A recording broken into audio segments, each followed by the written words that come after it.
The Thai writing system is notorious for being one of the hardest to learn.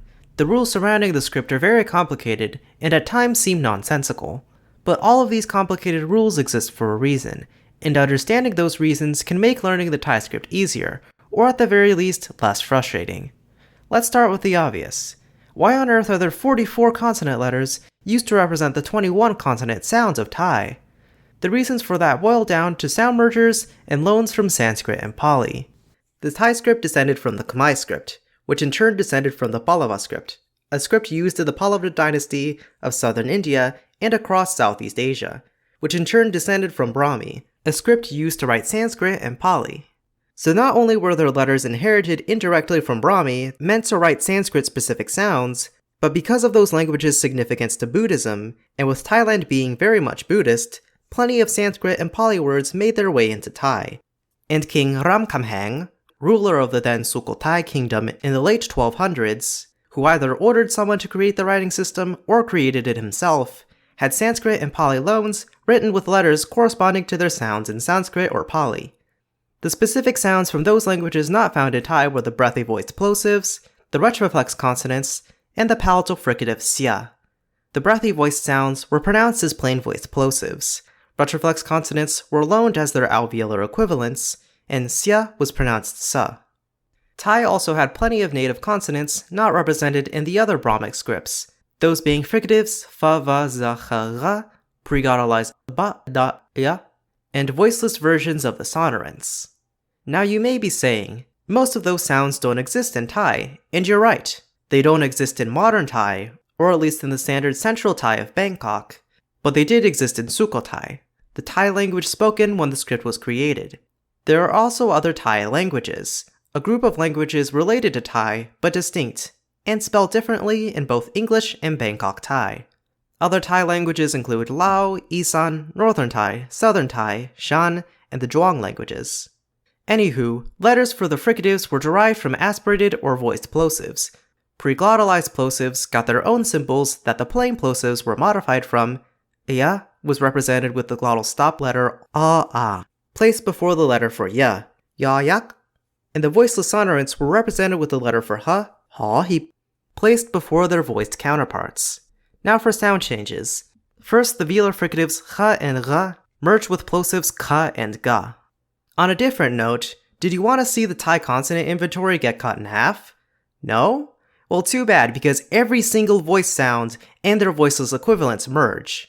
To be more specific, voiced fricatives lost their voicing, voiced plosives became unvoiced aspirated plosives, and voiceless liquids and nasals became voiced. Now is also a good time to bring up tone. There were 3 tones in Sukhothai, but then they split into 2 based on the consonants at the beginning of the syllable. This is where the 3 classes of modern Thai consonants come in. Low consonants correspond to those that were historically voiced, high consonants correspond to those that were voiceless, and mid consonants are for plain plosives and historically pre-glottalized sounds that are now plain voiced. Now here's a little trick for memorizing which are which. You don't need to memorize the mid consonants since they haven't merged with others. You just need to memorize whether the rest of the consonants are high or low. And since the low consonants heavily outnumber the high consonants, you could just remember that kho kai, chó ching, tó tan, tó tung, pó pung, phó phá, hó hip, só sa la, só rư sĩ, só sữa are high consonants, assume the rest are low, and save yourself a lot of memorization, going from needing to memorize the classes of all 42 consonants to just 10 of them. And as you can deduce, adding hó hip before any liquid or nasal turns it from low to high class, and ang before yak makes it middle class. But back to tones. 2 of the 6 tones merged, leaving 5 in modern Bangkok Thai: mid, low, falling, high, and rising. There are 4 tone markers: mai ek, mai to, mai tri, and mai chatawa. Their names are loaned from numbers in Sanskrit and Pali, so they literally mean symbol 1, symbol 2, symbol 3, and symbol 4. At any rate, mai ek represents falling tone on low consonants and low tone on high and mid ones, while mai to indicates high tone on low consonants and falling tone for high and mid consonants. The falling tone represented by mai ek and mai to used to be separate, but as I mentioned, merged into one. If there's no tone marker, then the tone depends on the syllable type. In so-called live syllables, ones which have long vowels not followed by plosives, or that have short vowels followed by nasals ma, na, or nga, the syllable has mid-tone if the consonant is low or mid, and rising tone if it has a high consonant. For so-called short dead syllables, ones which have short vowels not followed by nasals, the tone is low for both high and mid consonants, and for low consonants, the tone is high. Finally, there's long dead syllables, ones which have long vowels followed by a plosive, where high and mid consonants produce low tone like short dead syllables, and low consonants produce falling tone. Maitri and Mai Chatawa weren't originally the Thai script, but were added later to indicate high and rising tones respectively for mid consonants, which were needed to accurately represent loans from Chinese. Speaking of loaning tone, Thai doesn't use tone markers in loans from non-tonal languages, usually just being mid-tone, unless sound changes or tone rules dictate otherwise. That's about it for tones. Let's talk about some outlier consonants. Ya Ying used to represent the palatal nasal nya, as it still does in other Thai languages, but in Bangkok Thai, it shifted to ya at the beginning of syllables and na at the end of syllables. Ha nok hook didn't exist originally, but was added as a low equivalent to ha heap, since Thai likes its high and low consonants to come in pairs, and it needs ha nok hook to represent the high and mid tones after ha. There's two letters, ha kuat and ka kon, that are obsolete and rarely used. They used to represent ha and ra, but with the aforementioned sound change to ka and ga, they became phonemically identical to ka kai and ka kwai, and since they neither transcribe Sanskrit and Pali words or matter for tonal distinctions, they were dropped entirely. Then there's da chada, which while being a letter used for Sanskrit and Pali words, doesn't directly represent a sound from either of them, instead being used whenever a retroflex consonant was loaned to Sukhothai as pre-glottalized da for whatever reason, like in its name, chada, which came from Sanskrit jada. Speaking of letter names, unlike other phonetic alphabets where saying a word with the letter is optional, in Thai, it's pretty much mandatory because of the sheer amount of letters which all make the same sound. So the example word is just part of its name. It should also be obvious, but the letters that specifically represent Sanskrit and Pali sounds are really only used for loans from those two languages, not appearing in most other loans, rarely in native Thai words, and are used significantly less than the rest of the letters. You don't really need to memorize which ones come from Sanskrit and Pali, but you can tell for some of them by the words in the name, referring to Buddhist concepts or formal words originating from Indic languages. Now is a good time to talk about syllable initial consonant clusters, which all have lawling, ra-re, or wa-wen, coming after what is usually a plosive. These clusters are part of the consonant class corresponding to the first consonant in the cluster, not the liquid coming after it. Ra-re is a bit of a wildcard here. Whenever it comes after ta tahan at the beginning of a word, it becomes sa instead of tra, and whenever it comes after a non-plosive, the letter is unpronounced, with the exception of fa-fan, as pra appears in European loanwords. Fun fact, every single letter except ka kai and ta tong has at least one circle in it. The stroke order for each of said letters always starts with a circle, and the majority of Thai consonants are written in one stroke. The exceptions are sa sa la, sa re si, sa se, ya ying, and ta tan.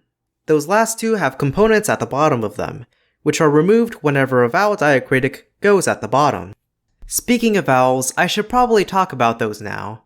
Like most Abhigitas, Thai has diacritics for vowels that modify consonants instead of separate letters, and unlike most Abhigitas, which have letters for standalone vowels, Thai uses aang and puts the vowel diacritic over it.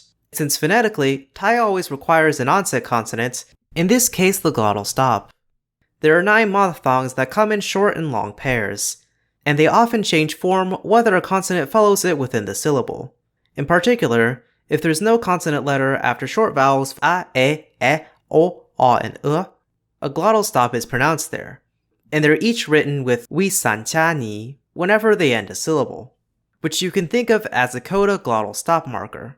There are also pure diphthongs ia, and ua, which don't really have a full-on length distinction, At the ends of syllables, there's a distinction whether a glottal stop follows it like a short vowel or not.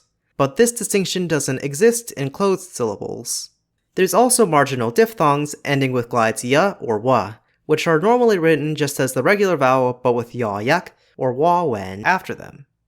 The exceptions being ao, oi, and mai malai and mai muan, which both represent short I. Mai muan used to represent the diphthong ao, and it's still pronounced as such in other Thai languages, but merged with I in Bangkok Thai. Then there's inherent vowels, a feature of Brahmic Abhigitas where consonants are assumed to have a vowel unless otherwise stated. In Thai, this is aw for the letter names by themselves, or used as abbreviations, and this pronunciation is often indicated by a little period after the letter. But for letters used as whole words, the inherent vowel is short a, and this is the most common inherent vowel, being the pronunciation when a consonant without a vowel letter comes before a consonant in another syllable. The other inherent vowel is short o, used when two consonants go together in the same syllable.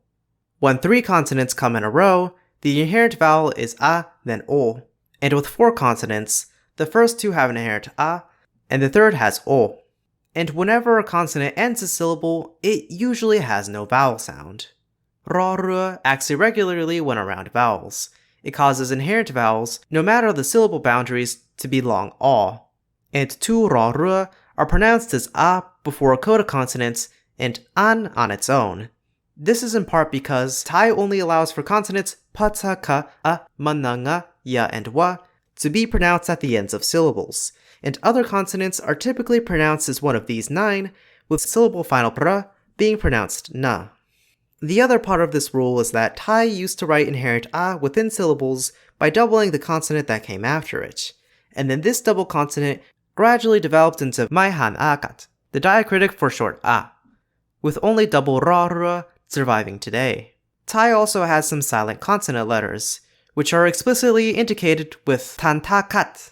These are usually from loanwords with two coda consonants, and since Thai only allows one consonant in syllable final position, one of them is unpronounced. There's also sara'am, used to represent Sanskrit nasals, and a few vowel symbols to represent short and long syllabic r and l, also from Sanskrit. There's also the fact that Thai is written without any spaces between words or syllables, mostly used at the ends of sentences, and there's a handful of punctuation marks used in certain situations. I don't think there is a moral to this video. If you're trying to learn Thai, good luck! Fortunately, learning the Thai script is pretty much the hardest part about learning the language. Dealing with the tones and formality distinctions and all the different pronouns is easy in comparison. Special thanks to ItsPForPea for helping clarify things about the script as a Thai native. Thank you to my patrons Sunder, Furoist, Erica Sim, and Jeffrey for supporting the channel. And until next time, Sawadee krap.